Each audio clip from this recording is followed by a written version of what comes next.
আমার নাম শিহাব। আমি পেশায় একজন দর্জি।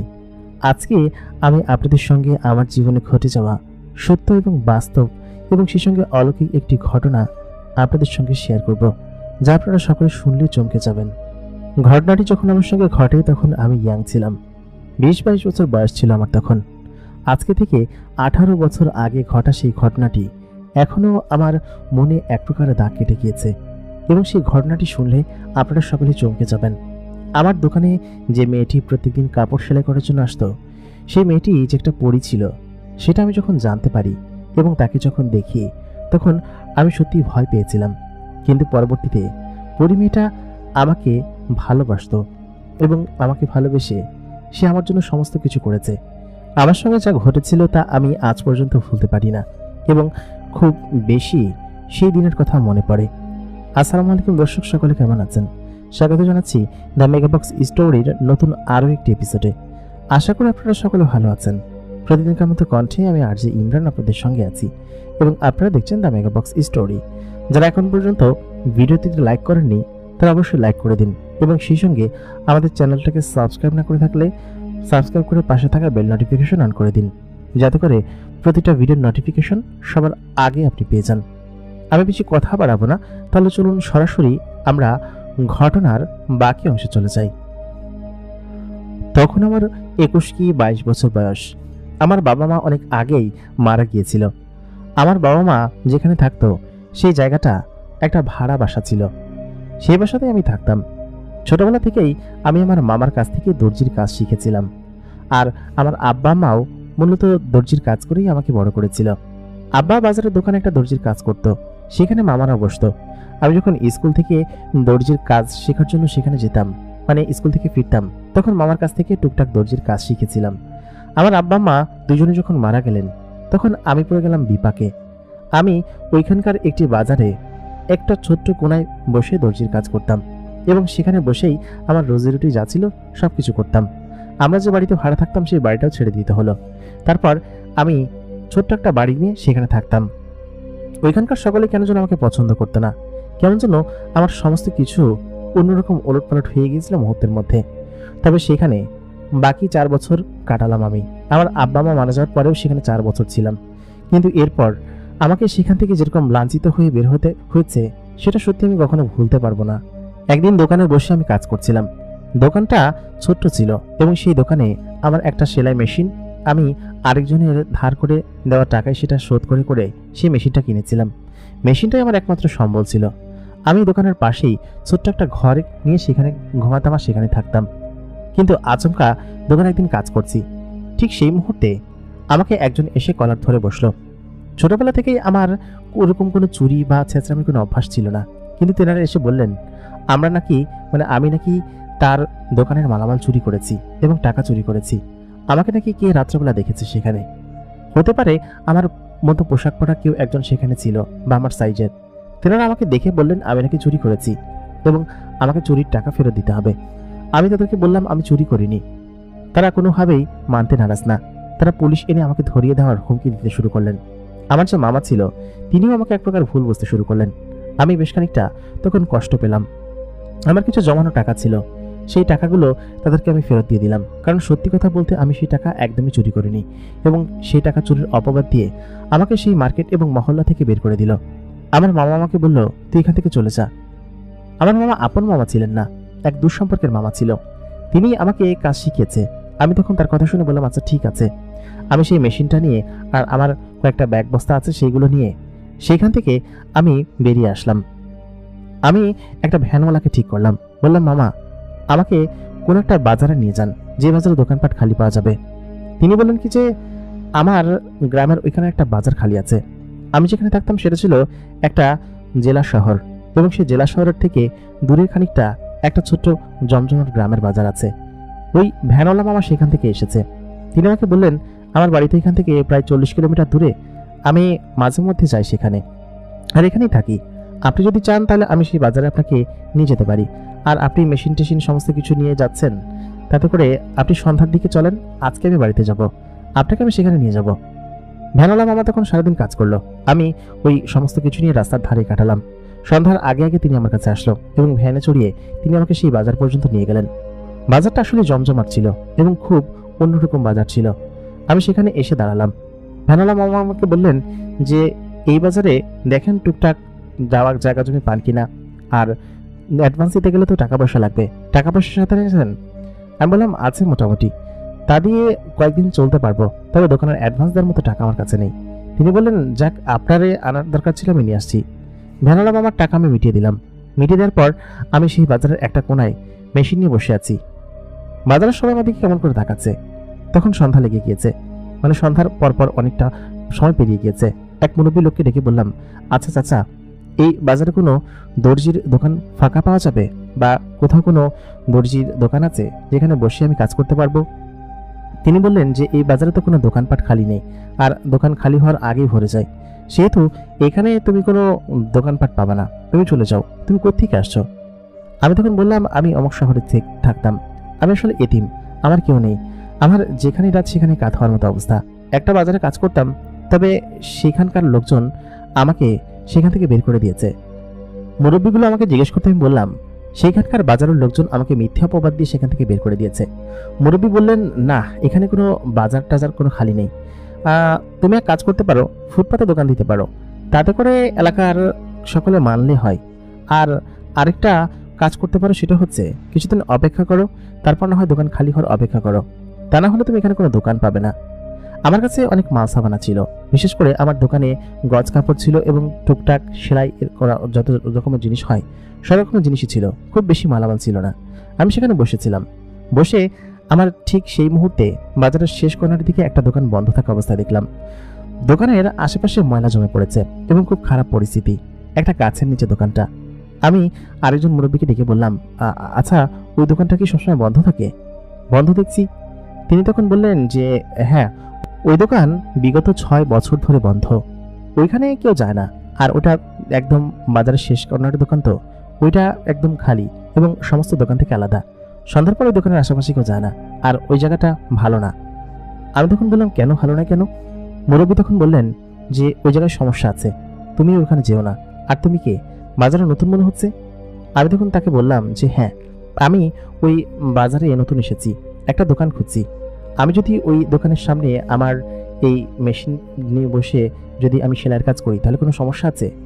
লোকটি তখন বললেন দোকানের সামনে বসা আর দোকানের ভিতরে বসা একই কথা, কারণ দোকানের ভিতরে কোনো মালিক নেই আর কেউ থাকে না। দোকানটা বহুত বছর ধরে বন্ধ পড়ে আছে, আর ওইখানে জিনপরিদের ভূতেদের আড্ডা আছে।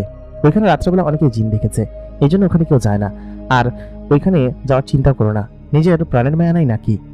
আমি তখন বললাম যে আসলে এই দোকানে কোনো মালিক নেই। তিনি তখন বললেন না, ওই দোকানের কোনো মালিক নেই, আর ওখানে কেউ জানো না। ওই দোকানের যে মালিক তিনি শহরে থাকেন, এখানে তিনি আসেন না। বহু বছর আগে এই দোকানে একটা ঘটনা ঘটেছিল, সেই ঘটনার পর থেকে এই দোকানের কেউ থাকেন না, আর এই দোকান ভাড়াও হয় না, এই জন্য এরকম ভাবে পড়ে আছে। আর তুমি সেখানে যেতে চাও না, তুমি এসেছো, অপেক্ষা করো, দোকান যদি ভাড়া পাওয়া যায় তাহলে তুমি সেই দোকানে উঠে যাও। আর তুমি এরকম ভাবে কেন এসেছো, এখানে তোমার থাকার জায়গা নেই? আমি বললাম যে না চাচা। তিনি বললেন তাহলে যাও, গিয়ে মরো ওই দোকানে, আর ওই দোকানে কেউ যায়ও না, তুমি গেলে কেউ জিজ্ঞেসও করবে না। আমি তখন মনে মনে ভাবলাম যে উনি হয়তো আমাকে মিথ্যা কথা বলেছে, আর দোকানের মালিক যেহেতু এখানে নেই, আর দোকানে তালাও মারা নেই, দোকানটা খোলা, মানে শাটার লাগানো কিন্তু তালা মারা নেই। আমি তখন বুঝলাম যে এই দোকানে সত্যি এরা ভূতের ভয় পেয়ে হয়তো কেউ এখানে যায় না। আমার যেহেতু মাথা গোজার কোনো ঠাঁই নেই, সেহেতু আমি এই দোকানে এখানে দর্জির কাজ করতেই পারি। আমি তখন সেই সময় সমস্ত কিছু নিয়ে ওই দোকানের সামনে গেলাম। দোকানটা খুলতে দেখে সকলে আমার কাছে এগিয়ে আসলো। এগিয়ে এসে বলল, এই তুমি দোকান খুলছো কিসের জন্য? আমি তখন বললাম যে আসলে এখানে কোনো দোকান পাচ্ছিলাম না তো, আর এই দোকানটা খালি পড়ে আছে, আমি কয়েকজনের সঙ্গে কথা বলেছি। লোকগুলো তখন বলল, তুমি কি পাগল, তোমার প্রাণের মায়া নেই? এই দোকানের ভিতরে জিনের আচর আছে, এর ভিতরে তুমি থাকতে পারবে না, পরের দিন তোমার মরদেহ পাওয়া যাবে। এই দোকানের ভিতরে মালিক যতবার ভাড়া দিতে চেয়েছে ঠিক ততবারই এই দোকানে মরদেহ পাওয়া গিয়েছে তার পরের দিন। কিন্তু তুমি রাত্রেবেলা এখানে এসে উঠছো, তোমার তো সাহস কম নয়। তখন আমি বললাম যে যা হবার হবে, অন্ততপক্ষে মরে গেলে তো বেঁচে যাব, কারণ আমার কোনো কোথাও যাওয়ার জায়গা নেই। আর আমি যদি দর্জির কাজ করে না খেতে পারি তাহলে সত্যি আমি মারাই যাব, তার থেকে বরঞ্চ কাজ করেই মরি, না খেয়ে মরতে পারাচ্ছে। সকলে তখন জড়ো হয়ে বললো, আচ্ছা ঠিক আছে, তুমি যেটা ভালো মনে করো, তবে এই দোকানে কোনো লোকজন দর্জি বা সেলাইয়ের কাজ করতে আসবে না। আগামী কয়েকদিন দেখা যাবে তোমার মরদেহ এটার ভিতরে পাওয়া গিয়েছে, সেহেতু তুমি যাও, তোমাকে কেউ আটকাচ্ছে না। রাত তখন গভীর হয়ে গিয়েছে, বাজার আস্তে আস্তে খালি হতে শুরু করেছে। একদম শেষ মাথার দোকান। এই দোকানের মধ্যে কোনো কাস্টমার আসবে কিনা জানি না, তবে আমাকে একটা মাথা গোজার ঠাঁই অথবা কাজ করার সন্ধান মিলতে হবে। আর ওনারা যেহেতু যেটা বলেছে সেটা যদি সত্যি হয় তাহলে হোক, আমার কিছু যায় আসে না, কারণ না খেয়ে মরার থেকে ভূতের হাতে মরি তাই ভালো আছে। দোকানের ভিতরে গিয়ে আমি প্রায় রাত 12টা পর্যন্ত দোকান ঝাড়পোছ করলাম এবং দেখলাম দোকানটা বেশ ভালো এবং সুন্দর পজিশনে আছে এবং ভিতরটা খুব বড় আছে। আমি তখন একটু একটু করে সমস্ত জায়গা পরিষ্কার করলাম এবং ওই রাত্রেবেলা আর যতটুকু পরিষ্কার করতে পেরেছিলাম ততটুকু পরিষ্কার করে পাশে একটা মাদুর পেটে সেখানে শুয়ে পড়লাম। আমি জানি যে সকলে আমাকে ভয় দেখানোর চেষ্টা করছে। রাত্রে আমি ঘুমিয়ে পড়লাম। ঘুমানোর এক পর্যায়ে আমি খেয়াল করলাম যে কেউ একজন আমাকে ডাকছে। আমি সম্ভবত স্বপ্ন দেখছি সেরকমই মনে হচ্ছে। ঠিক সেরকমভাবেই কেউ একজন আমাকে ডাকছে। আমি ঘুম থেকে আচমকা উঠে সামনে থেকে খেয়াল করলাম, দেখলাম দোকানের একদম কর্নারের দিকে ছায়ার মতো কোনো কিছু একটা দাঁড়িয়ে আছে। সেটা দেখে আমার গায়ের লোম দাঁড়িয়ে গেল। তারপর আমি যখন সেই ছায়ার কাছে এগিয়ে গেলাম, ছায়াটা আমার গলা চিপে ধরলো এবং আমাকে যেন মেরে ফেলবে এরকম একটা অবস্থা। ঠিক সেই মুহূর্তে আমার ঘুম ভেঙে গেল। ঘুম থেকে উঠে আমি দেখি প্রচুর পরিমাণ ঘেমে আছি। তার মানে এটা স্বপ্ন ছিল, বাস্তব নয়। যদি এখানে কোনো জিন থাকতোই তাহলে হয়তো এতক্ষণে আমাকে মেরে ফেলতো। কিন্তু আমি দেখলাম মসজিদের মাইকে তখন ফজরের আজান হচ্ছে। আসলে আমি বুঝতে পেরেছি যে এখানে সত্যি তেমন কোনো কিছু নেই, মানুষজন শুধু শুধুই এগুলো চিন্তা করে। আমি উঠে ফজরের নামাজ পড়ে নিলাম। নামাজ পড়ে তারপর পরের দিন সকাল থেকে পুরো ঘরদোর সমস্ত কিছু ঝাড় দিয়ে সমস্ত ময়লা বের করলাম। বের করে আমার মেশিন এবং সমস্ত কাপড় চোপড় এবং যা যা দরকার ছিল সমস্ত জিনিসপাতিগুলো একে একে আমি গোছাতে শুরু করলাম। গুছিয়ে দোকান নিয়ে বসে পড়লাম। যদি কোনো কাস্টমার আসে। এই পুরো বাজারে দর্জির দোকান ছিল মোট 3টা, আমি সহ। ওই পাশের 2জন আর আমি এই পাশে একজন, এই 3টা দর্জি। তবে 3 দিন 4 দিন পেরিয়ে যাওয়ার পরেও আমার দোকানে কোনো কাস্টমার আসছিল না। সকলে অবাক হচ্ছিল। পাশ দিয়ে যাওয়ার পর সকলে বলছিল যে এখানে এখন পর্যন্ত তুমি বেঁচে আছো, এই দোকানে তো ভূত প্রেতের আনাগোনা আছে। আমি সকলকে কথা উপেক্ষা করলাম, বললাম কি যে যদি সেরকমই হতো তাহলে আমি মরে যেতাম না। সকলে এই দোকানের আশেপাশে আসতে ভয় পায়। আমি তখন সকলকে বললাম, কেন ভয় পাও তোমরা? তোমরা কাজ নিয়ে আসো, কাজ নিয়ে কেন আসো না? একথা বলতে বলতেই একজন লোক দৌড়ে আসলেন, এসে বললেন যে ভাইয়া আমার এই কাজটা করে দাও তো। ওই লোকটা সম্ভবত বাইরে থেকে এসেছিল। 2জন লোক এসে বললেন যে তুমি ওই দোকানে কেন ঢুকেছ? ওই দোকানে তো জিত পেত এবং ভূতের আনাগোনা আছে, ওই দোকান যেও না তোমরা। লোকটি তখন বললেন, আরে ধুর মিয়া, আমার কাপড় ছেড়ে গিয়েছে, এখন আমি এই দোকানে আসবো তো কোথায় আসবো? লোকটি আমাকে প্রথম কাজ দিল। আমি কাজটা সম্পূর্ণ করলাম অনেক মনোযোগ সহকারে এবং সকলের থেকে টাকাও কম নিলাম। তিনি বললেন যে বেশ ভালো সেলাই হয়েছে, তোমার হাতের কাজ বেশ ভালো, তুমি কাজ করতে পারো বেশ ভালো, আবার যদি এই বাজারে আসি তাহলে তোমাকে দিয়ে কাজ করাবো। তারপর তিনি চলে গেলেন। এরকম করে প্রায় 5 দিন কেটে গেল, আমি কোনো কাস্টমার পেলাম না। আমার সত্যি মনে হচ্ছিল যে জমানো যে অর্থ আছে সেই অর্থ খরচ করে হয়তো আমাকে চলতে হবে। এরকম অবস্থায় আমি চলতে পারবো না, কারণ এরকম যদি নিজের টাকা বসে বসে খাই তাহলে তো অবস্থা খারাপ হয়ে যাবে। আমি তখন সেখানে বসে ঝিমাচ্ছিলাম। রাত তখন বেশ গভীর হয়েছে, 10টা 11টা বাজে। সম্পূর্ণ বাজার বন্ধ হয়ে গিয়েছে। ঠিক সেই মুহূর্তে আমি প্রায় দোকানের ওই দর্জির মেশিনের উপর বসে প্রায় ঘুমিয়ে পড়েছিলাম। ঠিক সেই মুহূর্তে একজন আমাকে ডাক দিল, এই যে শুনছেন? আমি ঘুম থেকে উঠে পড়লাম। ঘুম থেকে উঠেই আমি যখন সামনের দিকে তাকালাম, আমি দেখলাম নীল চোখওয়ালা একটা মেয়ে আমার দিকে তাকিয়ে আছে। মেয়েটার পরনে কালো রকমের নিকাব এবং সেই সঙ্গে সে বোরকা পরে এসেছে, তার হাতে একটা কাপড়ের ব্যাগ। তিনি আমার কাছে এগিয়ে আসলো। এগিয়ে এসে আমাকে বললেন যে আপনি কি একটা জামা বানিয়ে দিতে পারবেন আমাকে? মেয়েটার কণ্ঠ এত সুরেলা, তার কণ্ঠ শুনে আমার কানের ভিতরে বাজতে শুরু করলো। সেই সঙ্গে তার গায়ে একটা অদ্ভুত পারফিউমের সুঘ্রাণ ছিল। আমি তখন তড়িঘড়ি করে উঠে বললাম কি যে হ্যাঁ পারবো, আপনি বসুন। মেয়েটা সেখানে থাকা একটা টুলের উপর বসলো। আমি তখন মেয়েটাকে বললাম যে কি কাপড় হবে? তিনি তখন আমাকে কাপড়টা বের করে দিলেন, বললেন আমি কাপড় নিয়ে এসেছি, আপনি এই কাপড়টাকে শুধুমাত্র সেলাই করে দিবেন এবং এটার সাইজ হবে 7 ফুট পরিমাণ। আমি তখন বললাম 7 ফুট পরিমাণ? এত বড় মানুষ কি আপনি নাকি? আপনাকে তো দেখে মনে হচ্ছে 5 ফুট 5 ইঞ্চির বেশি হবেন না। মেয়েটা লম্বা ছিল, আমার থেকে প্রায় কাছাকাছি। মেয়েটা আমাকে চোখ রাখিয়ে বলল কি যে আপনাকে যেটা করতে বলেছি সেটা করুন, আর আপনি কাজটা করতে পারবেন কিনা সেটা বলুন। এখানে 7টা পিস কাপড় আছে এবং এই 7 পিস কাপড় আপনি 7 ফুট অনুযায়ী করে দিবেন, লম্বা 7 ফুট হবে এবং আমি সাইডেও বলে দিচ্ছি। মেয়েটা আমাকে কথা বলে কাপড়গুলো ধরিয়ে দিল। কাপড়গুলো হাতে নিতে দেখলাম খুব দামি এবং পরিষ্কার কাপড়। এরকম দামি কাপড় এর আগে আমি কখনো সেলাই করিনি এবং আমাদের ট্রেডিশনাল কাপড় থেকে অনেকটা আলাদা। আমি তখন তাকে বললাম, এই কাপড়টা কি বিদেশি নাকি? খুব দামি মনে হচ্ছে। মেয়েটি বলল, হ্যাঁ এটা বিদেশি কাপড় এবং আপনি এরকম মাপে আপনি বানাবেন, ঠিক আছে? আর কোনো হুকটুক দেওয়া লাগবে না, কোনো বোতাম দেওয়া লাগবে না, এরকম করে বানাবেন। আমি বললাম, এরকম কাপড়? সে বললো, আবার কথা বলেন, আপনি পারবেন কিনা সেটা বলুন। আমি বললাম, না না না পারবো, কারণ সে আমার সব থেকে বড় গ্রাহক ছিল এখন পর্যন্ত। আজ পর্যন্ত প্রায় 5 দিন হয়ে গিয়েছে এখানে এসেছি, মাত্র একজন গ্রাহক পেয়েছি, তাও বাইরের। এখানকার কেউ আমার কাছে আসে না। আমি মেয়েটির কথায় রাজি হয়ে গেলাম, বললাম আচ্ছা ঠিক আছে। মেয়েটা আমাকে বলল, আমি কয়দিন পরে আসবো? আমি ভেবেচিন্তে বললাম, বেশি সময় তো লাগবে না, যেহেতু আমি একাই 7 দিন বসে কাজ করি। আপনি 2 দিন পরে আসুন, 2 দিনের ভিতরে সমস্ত কাজ আমি রেডি করে রাখবো। আর মেয়েটি বলল, টাকা নিয়ে আপনাকে চিন্তা করতে হবে না, আপনি কাজ করে যান। আমার টাকা নিয়ে চিন্তাও ছিল না, কারণ গ্রাহক আসা নিয়ে চিন্তা ছিল। আমি যদি গ্রাহকদেরকে ফ্রিতেও করে দিতে পারতাম, তাও হয়তো আমার মনে শান্তি হতো যে না, গ্রাহক আমার কাছে আসছে। মেয়েটি আমার চোখের সামনে থেকে চলে গেল। আমি কাপড়গুলোকে সাইডে ভাঁজ করে রাখলাম। মেয়েটি কখন গিয়েছে আমি নিজেও টের পাইনি। আমি তাকিয়ে দেখি মেয়েটি সেখানে নেই, তার মানে 2 দিন পরে সে সেখানে আসবে। আমি সারাদিন বসে সেলাইয়ের কাজ করতে শুরু করলাম। ওদিকে আমার অপোজিট সাইডে যে দোকানদার ছিল তারা দেখে অবাক, কি ব্যাপার, আমি সেলাইয়ের কাজ করছি সারাদিন বসে বসে।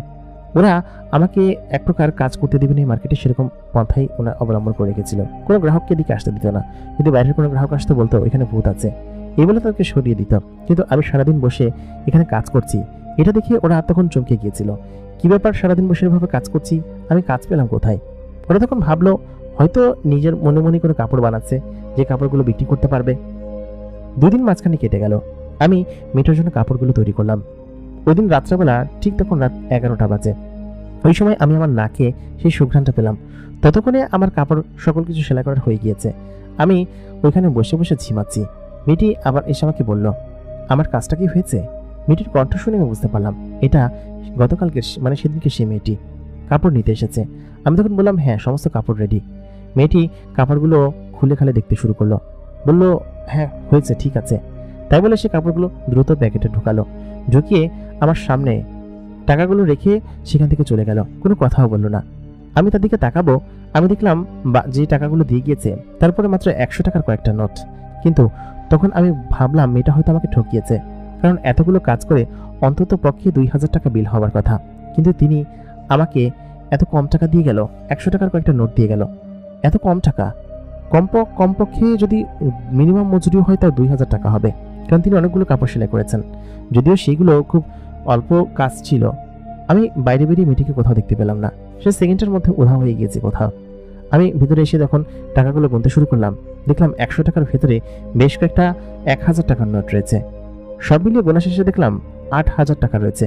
অবাক হয়ে গেলাম, মেয়েটি 8টা কাপড়ের জন্য 8000 টাকা দিয়ে গিয়েছে, অথচ একটা কাপড়ের জন্য 200 টাকাই হয়তো যথেষ্ট। আমি মেয়েটাকে সত্যি আশেপাশে খুঁজে কোথাও পেলাম না। মনে মনে ভাবলাম হয়তো এমনি দিয়ে গিয়েছে, আমি আমার যা মজুরি তা রেখে বাকিগুলো রেখে দিই, পরবর্তী দিন যদি কখন তার সঙ্গে দেখা হয় তাহলে বলবো, কারণ এই টাকা তো উনি হয়তো ভুল করে দিয়ে গিয়েছে।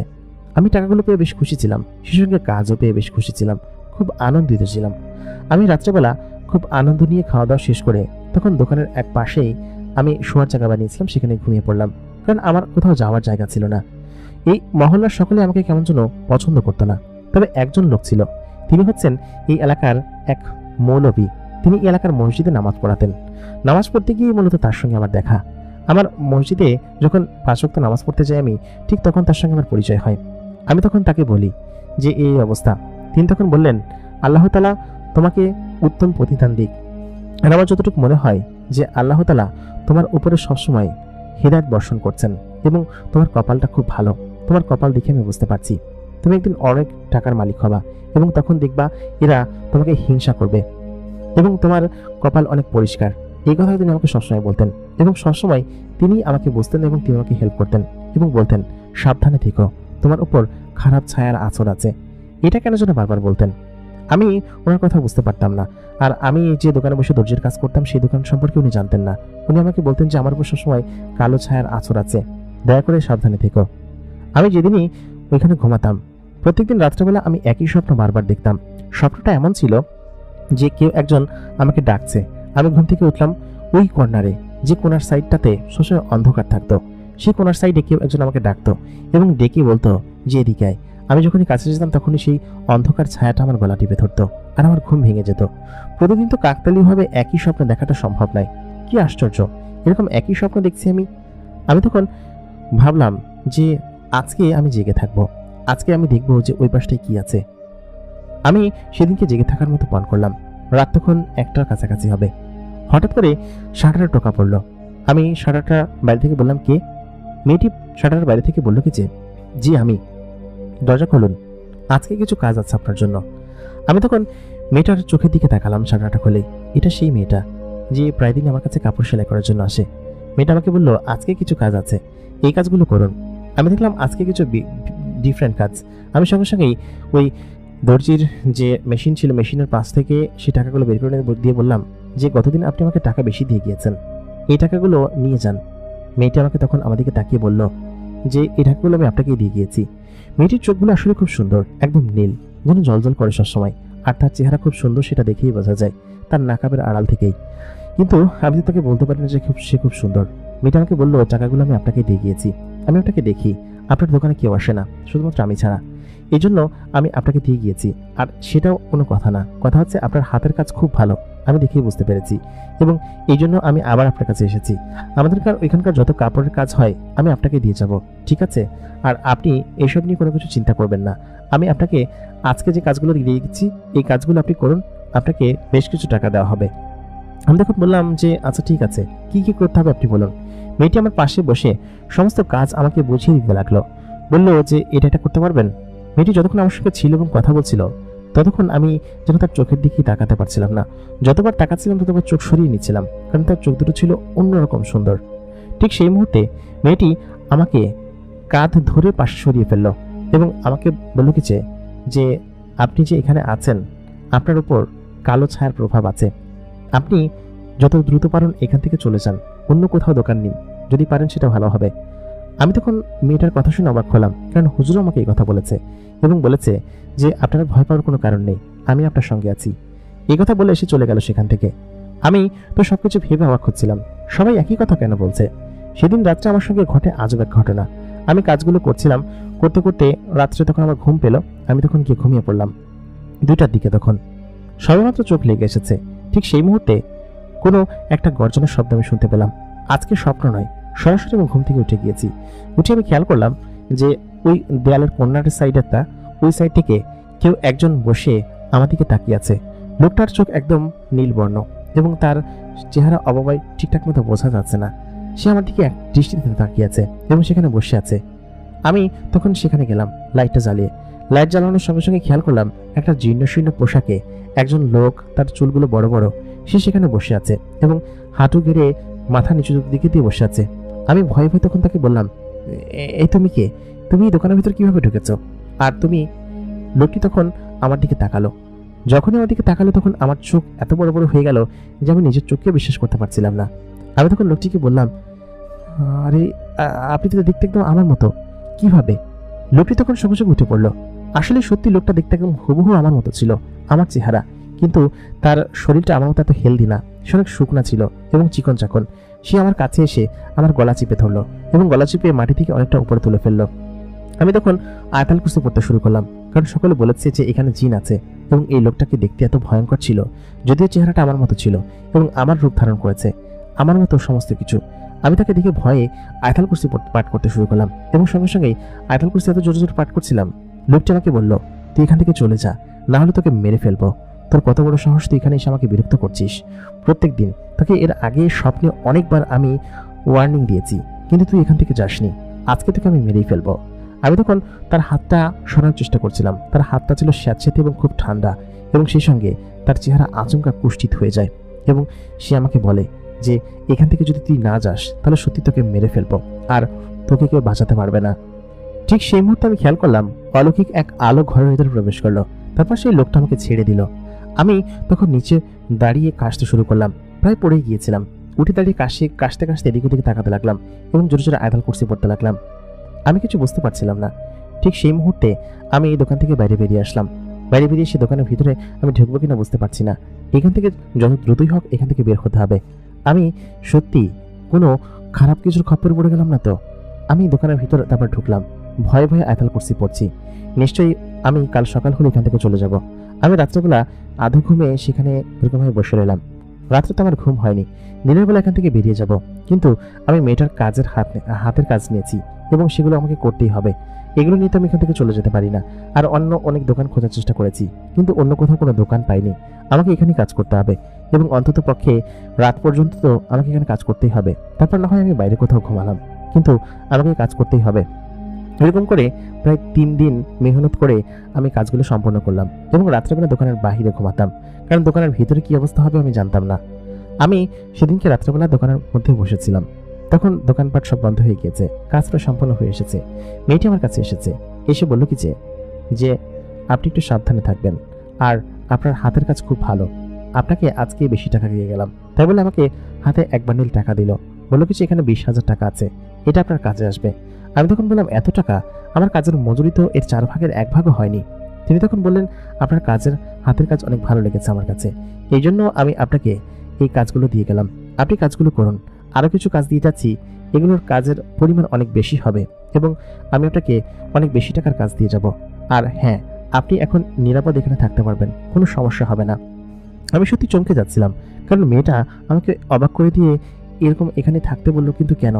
নিশ্চয়ই মেয়েটার কোনো রহস্য আছে। আমি তখন মেয়েটার কথা শুনে ঘরের ভিতরে থাকতে শুরু করলাম, কিন্তু ওদিনকার পর থেকে আমার আর কোনো সমস্যা হলো না। মেয়েটা যে কাজগুলো দিয়ে গিয়েছিল সে মাঝে মধ্যে রাত্রেবেলা এসে দেখে যেত এবং আমার পাশে বসে আমার সঙ্গে গল্প করত। একদিন আমাকে মেয়েটা জিজ্ঞেস করলো, রাত তখন গভীর, 1:30টার কাছাকাছি হবে, আমি রাত জেগে কাজ করছি। সারাদিন আমার কাছে কোনো গ্রাহক আসতো না, শুধুমাত্র এই একজনই আমার কাছে গ্রাহক ছিল। তিনি আমাকে বললেন যে শোনো, তুমি কোত্থেকে এসেছো এখানে? আমি তখন বললাম যে এরকম ছোটবেলা আমার বাবা মারা যায়, তারপর আমার মা এবং আমি আমার মামার কাছ থেকে কাজ শিখেছিলাম। সেখান থেকে আমাকে মিথ্যা অপবাদ দিয়ে এখানে পাঠিয়ে দেওয়া হয়েছে। তিনি আমার সঙ্গে গল্প করতে শুরু করলেন এবং এসব সমস্ত কিছু জিজ্ঞেস করতেন, আমার ছোটবেলার কথা, কি করি সমস্ত কিছু। প্রায় প্রত্যেকদিন এসে 1-1.5 ঘন্টা বসে এখানে গল্প করে যেত।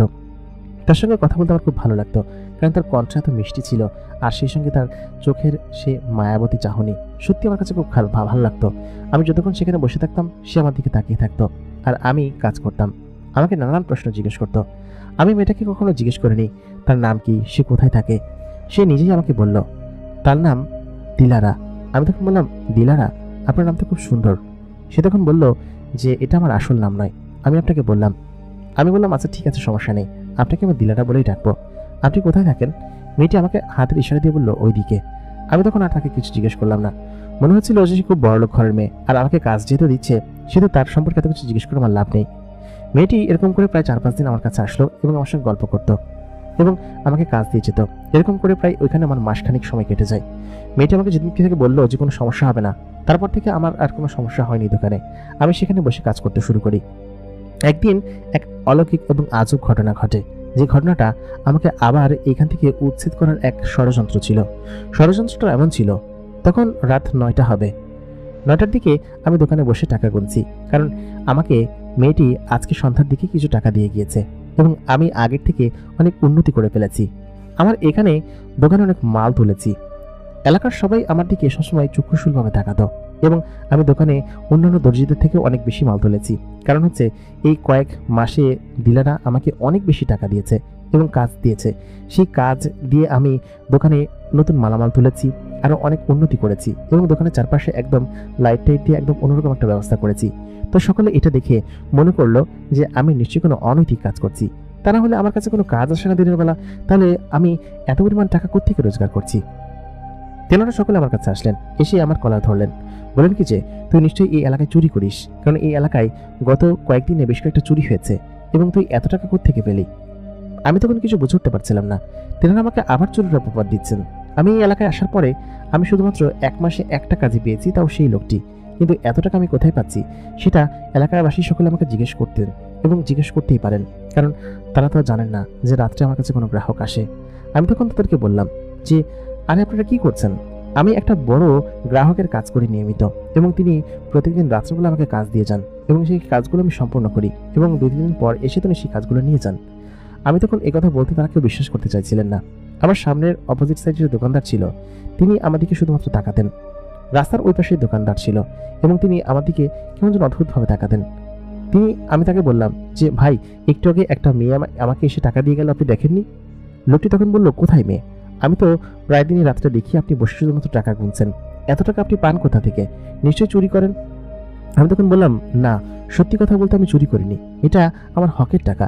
এই যে দেখুন, আমার এখানে কাজ, আমি বেশ কিছু কাজ এখানে করছি এবং এই কাজগুলো আমি এখান দিয়েই করেছি।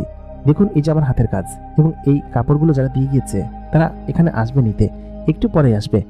ঠিক সেই মুহূর্তে ওরা আমাকে বললো, তোরা বোকা বানাচ্ছিস আমাকে, তাই না? এই কথা বলতে লাগলো। আমি ঠিক রাস্তার অপোজিট সাইডে তাকিয়ে দেখলাম মেয়েটি আমার দিকে তাকিয়ে আছে এবং তাকে দেখা যাচ্ছে। আমি তখন তাকে বললাম, ওই তো মেয়েটি দাঁড়িয়ে আছে এবং ওই মেয়েটি আমাকে কাজ দেয়। আমি তখন ওদিকে দেখাতে সকলে রাস্তার ওই পাশে তাকালো। সকলে তাকে কাউকে দেখতে পেল না। আমিও মেয়েটিকে দেখতে পাচ্ছি, কিন্তু তারা কেউ দেখতে পাচ্ছে না। আমি তখন বললাম যে, আরে সত্যি বলছি, ওই যে দেখুন মেয়েটাকে দেখা যাচ্ছে, কিন্তু তারা কেউই দেখতে পেল না। মেয়েটি সেকেন্ডের মধ্যে সেখানে গায়েব হয়ে গেল। আমি তখন তাকিয়ে দেখলাম দোকানের ডান পাশে মেয়েটি দাঁড়িয়ে আছে এবং আমার দিকে সে তাকিয়ে আছে। মেয়েটি তখন আচমকা কিছু একটা করলো এবং ওইখানকার দোকানের লোকজন সকল সেখান থেকে চলে গেল। আমি কিছু বুঝে উঠতে পারলাম না। মেয়েটি আমার কাছে এগিয়ে আসলো, এগিয়ে এসে আমার ওইখানে বসলো যেখানে সে নিয়মিত বসে। বসার পর সে আমার হাত ধরলো, হাত ধরে বলল কি যে, তুমি শান্ত হও, তোমার কোনো ভয় নেই শিহাব, তুমি একদম শান্ত হও। আমি তখন বললাম, তুমি কে এবং তুমি এটা কিভাবে করলে? ওরা সকলে চলে গেল কিসের জন্য? আর তুমি এখান থেকে মুহূর্তের ভিতরে এখানে কিভাবে আসলে? মেয়েটি তখন তার মুখের নাকাবটা প্রথমবারের মতো সরালো। আমি তার মুখের নাকাবটা সরানো দেখে সত্যি প্রথমে চমকে গিয়েছিলাম, কিন্তু পরবর্তীতে যখন তার চেহারাটা আমি দেখি, এত লাবণ্যময় এবং রূপবতী চেহারা এর আগে আমি জীবনে কোনো মেয়েকে দেখিনি। এত সুন্দর তার চেহারা, তার চেহারা থেকে যেন নূর ঝরে পড়ছিল। তার চেহারা, লাবণ্যতা, সমস্ত কিছু ছিল এক অন্যরকম। আমি মেয়েটির চেহারা দিকে তাকিয়ে হা করে রইলাম। মেয়েটি আমার হাত ধরে ছেড়ে দিয়েছিল। মেয়েটি তখন আমাকে বলল, শোনো শিহাব, আমি তোমাকে এখন যে কথাটা বলতে চাচ্ছি এটা তুমি কখনো কাউকে বলবা না। যদি বলো তাহলে তোমার ক্ষতি হবে এবং সেদিন আমি তোমাকে দেখে নিব। আমি তখন বললাম যে, কি কথা যে আমি অন্য কাউকে বলতে পারবো না? মেয়েটি তখন বলল, আমি একজন জিন্নাত, আমি কোনো মানুষ নই এবং আমি যে কাপড়গুলো তোমাকে দিয়ে বানাই সেই কাপড়গুলো জিনদের পরিহিত কাপড় এবং এই কাপড়গুলো জিনেরা পরে। তোমার হাতের কাজ নেহাতি ভালো, এই জন্য তোমার কাছে আমি কাজ নিয়ে এসেছি। শুরুতে যখন তুমি এইখানে এসেছিলে এবং এই দোকানের ভিতরে এসেছিলে, তখন আমি এবং আমাদের এখানে যারা থাকে জিনেরা, তারা ভেবেছিল যে তোমাকে মেরে ফেলবো, কিন্তু তুমি সুন্দর হাতের কাজ জানো। সেদিনকে কিছু কাপড় আমাদের জরুরি ভিত্তিতে বানানোর প্রয়োজন ছিল। আমাদের ওখানকার যে দর্জি ছিল, সেই দর্জিটা কোথাও একটা চলে গিয়েছিল এবং তিনি কয়েকদিনের মধ্যে ফেরত আসবেন না। আমরা সকলে ভেবেছিলাম যে তোমাকে মেরে ফেলবো। এখানে যারা যেসব জিনেরা থাকতো এবং কিছু খারাপ জিন এখানে থাকে, তারাও ভেবেছিল তোমাকে মেরে ফেলবে। কিন্তু আমি প্রথম দিন যখন তোমাকে কাজ দেই এবং সেই কাজটা দেখে আমার কাছে খুব ভালো লাগে, শুধুমাত্র আমার কাছে না, যাদের কাপড় তুমি বানিয়েছিলে তারা সকলেই কাজটা পছন্দ করে। তারপরে আমার মনে হয় যে তুমি একজন ভালো এবং নেক ছেলে। তোমাকে আমি মসজিদের ভিতরে নামাজ পড়তে দেখেছি, এখানেও নামাজ পড়তে দেখেছি দোকানের ভিতরে। তুমি যখন এই দোকানে ঢুকলে তখন সর্বপ্রথম তুমি নামাজ পড়েছিলে এবং আল্লাহর কাছে দোয়া প্রার্থনা করেছিলে। আমরা তখন সেখানে সকলে এখানে উপস্থিত ছিলাম। সেটা শুনে আমার কাছে মনে হয় যে তুমি খুব ভালো একটা ছেলে, কারণ যে আল্লাহর কাছে ইবাদত করতে পারে, একটা ঘর পেয়ে শুকরিয়া আদায় করতে পারে, সে অন্তত তোমাকে খারাপ করতে পারে না। আমরা ভেবেছিলাম হয়তো তুমি এখানে বেশি দিন থাকতে পারবে না, কারণ কাজ পাবে না, কিন্তু তোমার কাজ এত বেশি ভালো লেগে যায় যে সে কাজগুলো আমি তোমাকে দিয়ে করাতে বাধ্য হই। তারপর এখানে যেসব বদজিন ছিল সে সমস্ত জিনেরা তোমাকে ক্ষতি করার চেষ্টা করেছিল। সেদিন তো ওরা তোমাকে মেরেই ফেলতো যদি আমি তোমাকে না বাঁচাতাম বা আমি তোমার এখানে না আসতাম। তারপর আমি তোমাকেই বলেছি এখানে থাকার জন্য। সেদিনের পর থেকে সেই জিনগুলো তোমাকে কোনো ক্ষতি করে না এবং এই কাজগুলো আমি তোমাকে দিয়ে করাই। আর এই এলাকাবাসী বা এই অঞ্চলের যত লোকজন আছে তারা সকলে এখান থেকে চলে গিয়েছে। তারা আর তোমার কাজে সন্দেহ করবে না বা এখানে আসবে না। তাদের ইয়ার থেকে সমস্ত স্মৃতি আমি মুছে দিয়েছি। এই ঘটনা যা ঘটেছে এই সমস্ত কোনো কিছু তাদের মনে নেই এবং তারা তোমার সম্পর্কে কোনো প্রশ্ন করবে না। এখন থেকে তুমি এখানে থাকতে পারো এবং এখানে থেকে শুধুমাত্র আমাদের জন্য কাজ করবা, আর কারোর জন্য নয়। রাত্রেবেলা আমি তোমাকে কাপড় দিয়ে যাবো এবং সেই কাপড়গুলো তুমি আমাকে সেলাই করে দিবা। আর তুমি যত সময় চাবা তত সময় তোমাকে দেওয়া হবে, যত টাকা চাবো তত টাকাই তোমাকে দেওয়া হবে। কিন্তু আমরা যে তোমার কাছে আসি, তোমার কাছ থেকে হেল্প নেই, এই কথাটা তুমি কাউকে বলতে পারবা না। আমি তখন বললাম যে আচ্ছা ঠিক আছে, আমি তাহলে কাউকে বলবো না। আর যদি দিনের বেলা কোনো কাস্টমার আসে সেই ক্ষেত্রে আমি কি তাদের কাজ করতে পারি? মেয়েটি তখন বলল যে হ্যাঁ, তুমি কাজ করতে পারো। মেয়েটি এত সুন্দর ছিল যে আমি তার চোখের থেকে চোখ সরাতে পারছিলাম না। যাওয়ার সময় সে আমাকে বলল, আর হ্যাঁ, আমার কথা কিন্তু কাউকে বলবা না। যেদিন তুমি বলবা সেদিনই মনে করবা যে তোমার জীবনের শেষ দিন। আর তুমি খুব ভালো ছেলে, না হলে তোমাকে সেই প্রথম দিনই আমরা মেরে ফেলতাম। আর এই কারণে হয়তো তোমাকে এখন পর্যন্ত বাঁচিয়ে রেখেছি, কিন্তু আমাদের এই রহস্য কাউকে তুমি কখনো বলবা না। এই কথা বলে পরিমেয়টা সেখান থেকে গায়েব হয়ে গেল। আমি সত্যি সেদিনকে খুব ভয় পেয়েছিলাম, কিন্তু পরিমেয়টা আমাকে যখন বলল যে সে আমাকে কোনো ক্ষতি করবে না যতদিন না পর্যন্ত আমি তার কথা কাউকে বলবো, শুধু এই এলাকার কাউকে আমি সেই কথা বলতে পারছিলাম না। আর আমার বলেও কোনো কাজ নেই, কারণ আমার ভালো লাভ হচ্ছিল এবং সব দিক দিয়ে আমি বেশ লাভে ছিলাম। সেদিনকে রাত্রেবেলা আমি যখন কাজ করছিলাম, ওই দোকানের মালিক তখন আমার কাছে আসলো, এসে বলল, তুমি আমার দোকান দখল করে বসে আছো? আমি তখন বললাম, জি না, আপনি এখানে ছিলেন না, আর আপনার এই দোকান নাকি বিগত 6 বছর ধরে ভাড়া হচ্ছিল না। আমি এখানে এসে কাজ শুরু করেছি। আমি চাইলে আমি আপনাকে টাকা দিতে পারি, আর আপনি যদি টাকা নিতে চান তাহলে সেটা আমি দিতে পারি।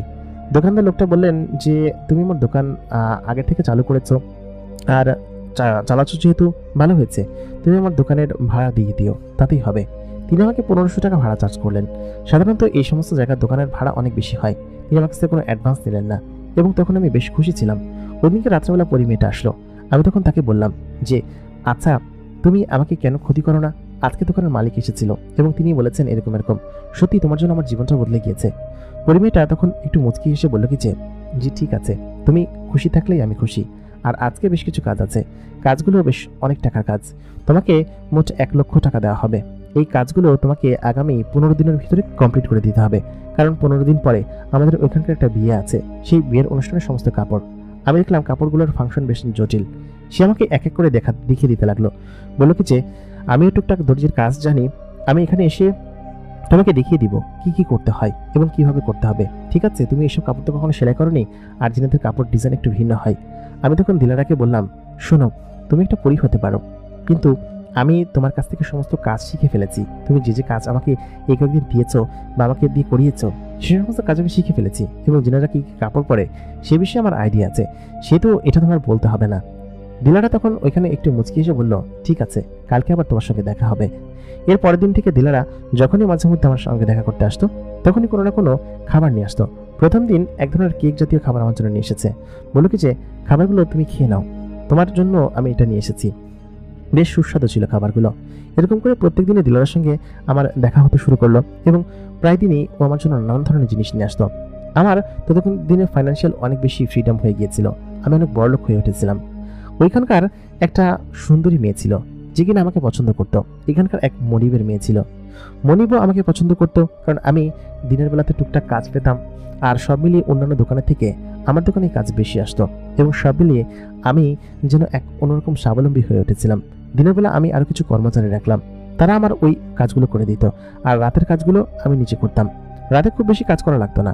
সন্ধ্যার পর থেকে রাত 12টা পর্যন্ত এই 6 ঘন্টা আমি রাতের কাজ করতাম, ওই সমস্ত জিনেদের কাপড় সেলাইয়ের কাজ।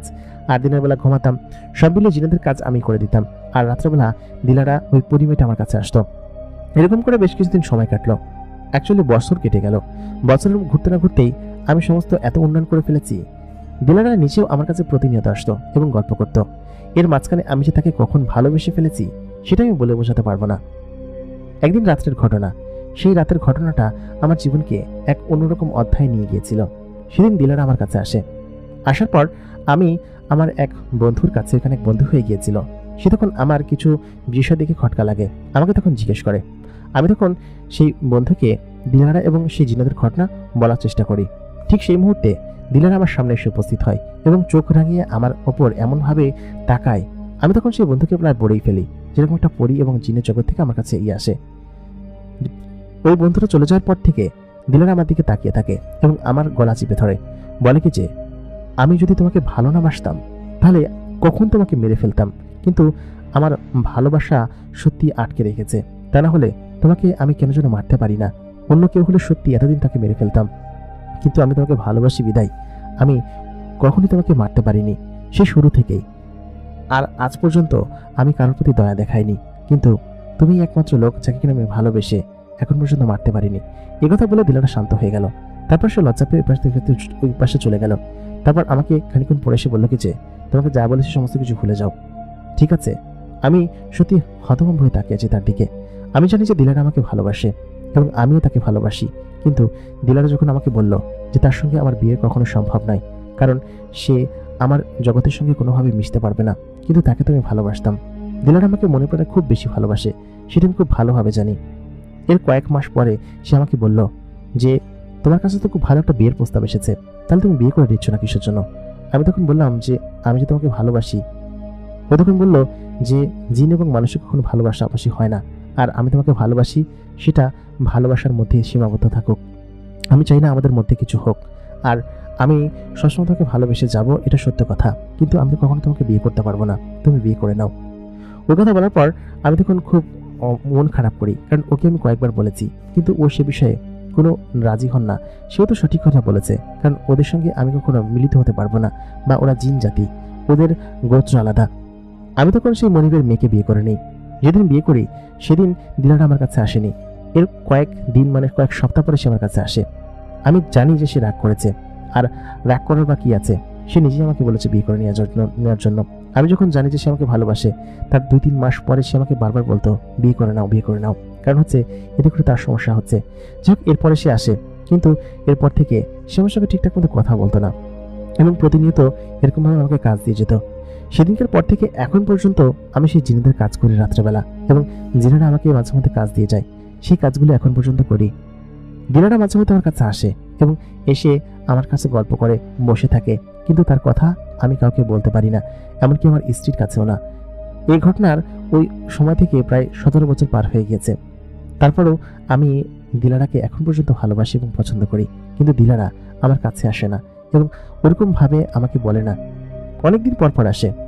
আমার বাচ্চা কাচ্চা হয়ে গিয়েছে, আমাকে এখন পর্যন্ত বলে যদি আমি এই ঘটনা কাউকে বলি তাহলে হয়তো আমার পরিবার এবং সকলকে মেরে ফেলবে, এবং আমার এই দর্জির দোকান নষ্ট হয়ে যাবে, ধ্বংস হয়ে যাবে। আমি জানি দিলারা আমাকে কোনোদিন কোনো ক্ষতি করবে না, বা ওর দ্বারা যেসব জিন আছে সেই সমস্ত জিনেরা আমাকে কখনো ক্ষতি করবে না, কিন্তু ও যে আমাকে ভালোবাসে শুধুমাত্র ওর গোত্র এবং ওর জাতির কারণে ও আমার সঙ্গে মিলিত হতে পারেনি। কিন্তু ও যদি সেখান থেকে চলে আসে, এরপরেই ও ওইখান থেকে চলে আসার পরেই মারা যাবে। এটা আমি পরবর্তীতে ওর কাছে শুনেছি। ও যদি আমাকে ভালোবেসে এখানে চলে আসে বা মানুষের সঙ্গে কোনো সম্পর্ক করে, তাহলে ও মারা যাবে এবং ওর পরিবারকেও মেরে ফেলা হবে। এরকম কিছু কথা ওই জিনের সর্দার বলেছিল। এই জন্য দিনারা আমার কাছে কখনো আসেনি, কারণ আমিও যে সেদিন মারা যাব, কারণ জিনারা আমাকেও মেরে ফেলবে। শুধুমাত্র আমাকে মেরে ফেলবে এটা চিন্তা করেই দিনারা কখনো আমাকে ভালোবাসতে চায়নি বা আমাকে বিয়ে করতে চায়নি। এটা যদি আমি জানতে পারি, সেদিন থেকে দিলার প্রতি আমার ভালোবাসা আরো কয়েক গুণ বেড়ে যায়। ও মাঝে মধ্যে আমার কাছে আসে, যখন আসে তখন আমি আমার দিলকে সামাল দিয়ে রাখতে পারি না। ওই বাজারে এখন আমার সবথেকে বড় দোকান হয়েছে কাপড়ের, এবং আমি অনেক বড় একজন ব্যবসায়ী হয়েছি, কিন্তু আমার দিলার কথা এখন পর্যন্ত মনে পড়ে। ও মাঝে মধ্যে যখন আসে তখন আমার বুক ফেটে কান্না আসে। আমার স্ত্রী মাঝে মধ্যে জিজ্ঞেস করে, তুমি রাত জেগে দোকানে কি করো বলো তো? দিনের বেলা তো কত যাও এবং দিনের বেলা কত কাজ হয়, হয়তো কি টাকা পয়সার অভাব আছে? কিন্তু আমি আমার স্ত্রীকে তার কথা বলতে পারি না, কারণ সে বললে হয়তো তার ক্ষতি হবে, এটা ভেবে আমি বলি না, কারণ দিলারাকে আমি ভালোবাসি এবং সেই আমার জীবনকে পরিবর্তন করেছে। প্রিয় দর্শক, আমাদের এই গল্পের এই পর্যন্তই শেষ। আশা করি গল্পটি আপনাদের কাছে ভালো লেগেছে। ঘটনাটি ভালো লাগলে অবশ্যই আমাদেরকে লাইক, কমেন্ট এবং চ্যানেলটাকে সাবস্ক্রাইব করে রাখবেন। দেখা হচ্ছে পরবর্তী এপিসোডে নতুন কারো জীবনের ঘটনা নিয়ে। ততক্ষণ পর্যন্ত সকলে ভালো থাকবেন, সুস্থ থাকবেন। এতক্ষণ কণ্ঠে আমি আরজে ইমরান আপনাদের সঙ্গে ছিলাম, এবং আপনারা দেখছেন দ্য মেগাবক্স স্টোরি। এরকমই গল্প পেতে আমাদের চ্যানেলটাকে সাবস্ক্রাইব করে রাখুন। দেখা হচ্ছে পরবর্তী এপিসোডে। ধন্যবাদ সবাইকে।